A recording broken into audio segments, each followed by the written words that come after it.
কাঁচা আলু দিয়ে যদি এরকমভাবে আমরা বিকেলে স্ন্যাক্স বানিয়ে নিই তাহলে কিন্তু অনেকটা খরচ বেঁচে যাবে। শুধুমাত্র আলু দিয়েই রেস্টুরেন্টে খুব চটজলদি চাইনিজ এই রেসিপিটা বানিয়ে আমাদের কতটাই বোকা বানায়, তাই না? আর এটা খালি দুটো আলু দিয়ে ভীষণই একটা টেস্টি রেসিপি তৈরি হয়ে যায়। এই রেসিপিটা সোশ্যাল মিডিয়াতে ভীষণই ট্রেন্ডিং একটা রেসিপি, আর তার জন্যই আমি বাড়িতে ট্রাই করে নিলাম। আমার তো এটা ভীষণই পছন্দ হয়েছে। আজ এটারই রেসিপি তোমাদের সাথে শেয়ার করব। নমস্কার বন্ধুরা, আমি সুস্মিতা বাংলা ক্যানভাস চ্যানেলে সকলকে স্বাগত জানাই। তোমরা ভিডিওটাকে স্কিপ না করে শেষ পর্যন্ত দেখো। আশা করি আমার ভিডিওটা তোমাদের বেশ ভালো লাগবে। ভালো লাগলে লাইক করো আর চ্যানেলটাকে সাবস্ক্রাইব করতে একদম ভুলো না। তো ঝটপট দেখে নিই চলুন। এখানে আমি একটা বড় আলু নিয়ে নিয়েছি, আপনারা চাইলে ছোট ছোট দুটো আলু নিতে পারেন। সেটাকে আমি ভাগ করে নিয়েছি। ভাগ করে আমি একদম ভালো করে স্ম্যাশ করে নিয়েছি, যাতে একটুও দানা না থাকে। হাত দিয়ে স্ম্যাশ করে নিয়েছি, আপনারা চাইলে স্ম্যাশার দিয়েও আলুটাকে স্ম্যাশ করে নিতে পারেন। তারপর আমি এখানে দিয়ে দিয়েছি 1 পিঞ্চ মতো চিলি ফ্লেক্স। এবার এই সেদ্ধ আলুর মধ্যে আমি ঢেলে দিলাম 1 কাপ মতো কর্নফ্লাওয়ার। এবার এই কর্নফ্লাওয়ারটা আলুর সাথে খুব ভালো করে মিক্স করে নেব। আলুটাকে আমি আগে থেকেই সেদ্ধ করে রেখেছিলাম। যদি আলুটা তখনই সেদ্ধ করেন তাহলে আলুটা গরম থাকবে। যদি হাত দিয়ে ম্যানেজ না হয় তাহলে অবশ্যই চামচ দিয়ে কর্নফ্লাওয়ারটাকে খুব ভালো করে আলুর সাথে মিশিয়ে নিতে হবে। খুব সুন্দর কিন্তু একটা ডো তৈরি হয়ে গেল, আর একদমই সফট একটা ডো হয়েছে, একদম কোনো ক্র্যাকস নেই। আলুর ডো একদম তৈরি হয়ে গেছে। এবার এখান থেকে আমি কিন্তু অল্প অল্প করে ছোট ছোট করে লিচি কেটে নিচ্ছি। এবার এটাকে একটা আলুর বল তৈরি করে নেব। আলুর বল তৈরি করার জন্য কিন্তু হাতে আগে একটুখানি হালকা রিফাইন তেল মেখে নিয়েছিলাম। এবার একটা পেন নিয়ে নিয়েছি, পেন দিয়ে কিন্তু আমি এরকম গোল মাঝখানটা একটুখানি ফুটো করে দিলাম। কী সুন্দর না, চটজলদি তৈরি হয়ে গেল। আপনারা চাইলে মন পছন্দ শেপ দিয়ে নিতে পারেন, চাইলে আপনারা বোতলের খাপ দিয়েও একটা ইমপ্রেশন তৈরি করে নিতে পারেন এই আলুর বলের ওপর। এইভাবে আমি সবগুলো তৈরি করে নেব। এবার কড়াইতে আমি গরম জল বসিয়েছি, জলটা গরম হচ্ছে। গরম হয়ে গেলে আমি একটা একটা করে আলুর বল ছেড়ে দেবো। আমার সব কটা আলুর বল এইভাবে রেডি হয়ে গেছে, দেখুন কি সুন্দর লাগছে। জলটা কিন্তু বেশ গরম হয়ে গেছে। এবার একটা একটা করে আমি এই আলুর বলগুলোকে ছেড়ে দিচ্ছি, যাতে ভালো মতো আমি এটাকে একটু ভাপিয়ে নিতে পারি।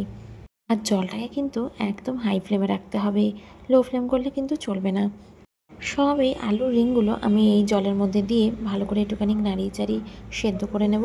আর বেশিক্ষণ সময় লাগবে না, 2 থেকে 3 মিনিটের জন্যই আমি এটাকে ফুটিয়ে নেব। এবার আপনারা বুঝবেন কী করে যে এটা সেদ্ধ হয়ে গেছে ভালো মতো। আপনারা দেখছেন এই মাশরুমগুলো কিন্তু জলের নিচে আছে। যখন দেখবেন একদম সেদ্ধ হয়ে গেছে না, একদম ভেসে ভেসে উঠবে। দেখুন কী সুন্দর ভেসে ভেসে উঠেছে। আমি এগুলোকে তুলে নিচ্ছি একটা প্লেটে। এগুলো একদম নরম হয়ে গেছে। সবগুলো মাশরুম একটা প্লেটের মধ্যে আমি তুলে নিলাম। এবার প্যানের মধ্যে আমি কিছুটা পরিমাণে তেল দিয়ে দিলাম, রিফাইন তেল। তেলটা গরম হতে আমি এখানে ফোড়নে দিয়ে দিচ্ছি অল্প কোচানো রসুন। ব্যাস এটাকে কিছু সেকেন্ড ধরে একটুখানি ভেজে নিতে হবে রসুনটাকে। রসুন থেকে বেশ একটা সুন্দর গন্ধ বেরোচ্ছে। ঠিক এই সময় আমি দিয়ে দেবো কোচানো কাঁচা লঙ্কা। কাঁচা লঙ্কাটা অবশ্যই দেবেন, কারণ এটা একটুখানি ঝাল ঝাল খেতেই ভালো লাগে। তাই কাঁচা লঙ্কা রসুনটাকে একসাথে আমি একটুখানি নাড়িয়ে চাড়িয়ে নিচ্ছি। ভালো করে এটা ভেজে নিতে হবে। সুন্দর একটা কাঁচা লঙ্কা আর রসুন থেকে গন্ধ বেরোচ্ছে। যেহেতু এটা একটুখানি চাইনিজ ডিশ, তার জন্য আমাদের রসুন আর লঙ্কাটা কিন্তু এইভাবে একটু আগে ভেজে নিতে হবে। তারপরে দিয়ে দেবো এখানে কুচিয়ে নেওয়া পেঁয়াজ। পেঁয়াজটা আপনারা চাইলে কিন্তু অমিটও করতে পারেন, বাট পেঁয়াজটা দিলে কিন্তু টেস্টটা দারুণ লাগে। এটা আমি নিজে বাড়িতে ট্রাই করেছি, আমি জানি কতটা ভালো হয়েছিল। এবার দিয়ে দিচ্ছি এখানে স্বাদ মতো নুন। এখানে 1 চামচেরও কম আমি নুন দিয়ে দিলাম। ভালো করে আমি এটাকে ফ্রাই করে নিচ্ছি। এইভাবে এটা ভাজা হয়ে গেছে। এবার এইভাবে ভাজতে ভাজতে একটুখানি গোল্ডেন কালার যখন এসে যাবে পেঁয়াজের মধ্যে, তখনই কিন্তু আমি এর মধ্যে অল্প পরিমাণে সয়া সস দিয়ে দিলাম, 1 চামচ মতো সয়া সস।